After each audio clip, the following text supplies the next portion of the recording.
किस प्रकार का जो आज आप यहाँ पर एक मांग के लिए यहाँ पर आप आए हैं? मैं सरपंच ग्राम पंचायत थापा। हम तहसीलदार महोदय का आदेश और इश्तेहार दोनों के संबंध में यहाँ आए थे। आदेश ये था कि ग्राम पंचायत खापा की अनापत्ति प्रमाण पत्र चाहिए।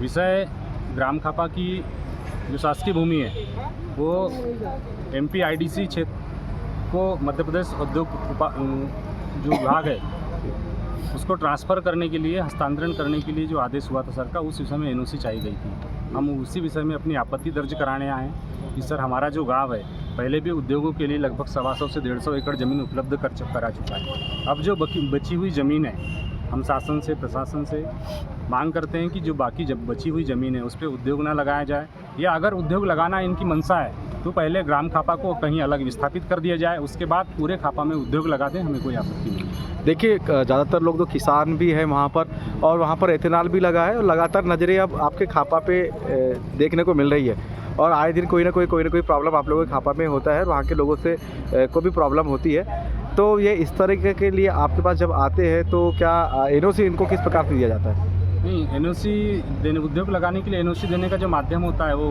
ग्राम सभा होती है और ग्राम पंचायत होती है। तो ग्राम पंचायत में भी और ग्राम सभा में भी इस बार अनापत्ति प्रमाण पत्र देने का कुछ है नहीं, सबने मना कर दिए। तो हमने जो जैसे ग्राम सभा में या ग्राम पंचायत में जो प्रस्ताव साइन हुआ, जैसे सभी लोगों की इच्छा हुई उसी प्रकार का प्रस्ताव पेश करेंगे। अनापत्ति देने की तो वही नहीं है। लगभग कितने एकड़ भूमि है? अभी हस्तांतरित करने के लिए लगभग 10 एकड़ ज़मीन मांगी गई है, जो ग्रामीण चारागाह है जी। और आपने किसके पास ये आपने जो मांग है कहाँ रखी है? नहीं, अभी तो तहसीलदार साहब का आदेश ही आया, तब पता चला कि 10 एकड़ ज़मीन खापा की हस्तांतरित कर दी गई, और पता भी नहीं चला। जो आपत्ति के लिए इश्तेहार आया था तो आज हम आपत्ति लगाने आए हैं। कलेक्टर महोदय के क्या इसकी जानकारी है? नहीं, कलेक्टर महोदय तक जानकारी नहीं है। अभी जाएंगे, वहाँ भी जाएंगे। अगर यहाँ से हमारी समस्या का समाधान नहीं होगा तो कलेक्टर तक भी जाएंगे। क्या लगता है आगे आप और कहाँ तक अब अपनी मांगों को लेके जाएंगे? अपनी ज़मीन बचाने के लिए तो हमको करना पड़ेगा ना, या तो शासन से मांगे कि या तो हमारे गांव को कहीं और अन्यत्र ट्रांसफ़र कर दिया जाए। उसके बाद पूरे ग्राम में कोई दिक्कत नहीं है, आप उद्योग लगाएं, जो करना है करें।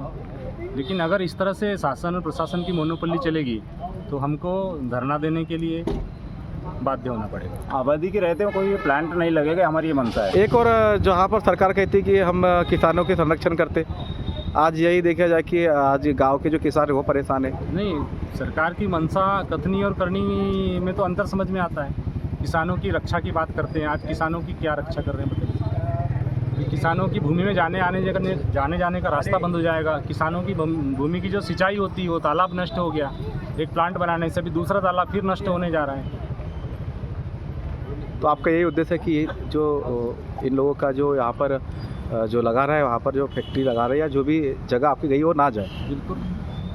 अब जो ज़मीन देने वाले हैं, अभी तक तो जो दे चुके हैं लगभग 125 से 150 एकड़ ज़मीन शासन MIDC की उसमें हस्तांतरित कर चुकी है। अब जो बची हुई ज़मीन है वो कम से कम ग्रामीण वासियों के लिए रखें, जिसमें वो अपने दैनिक जीवन में उपयोग होने वाले जितने क्रियाकलाप रहते हैं उन लोग के काम आए।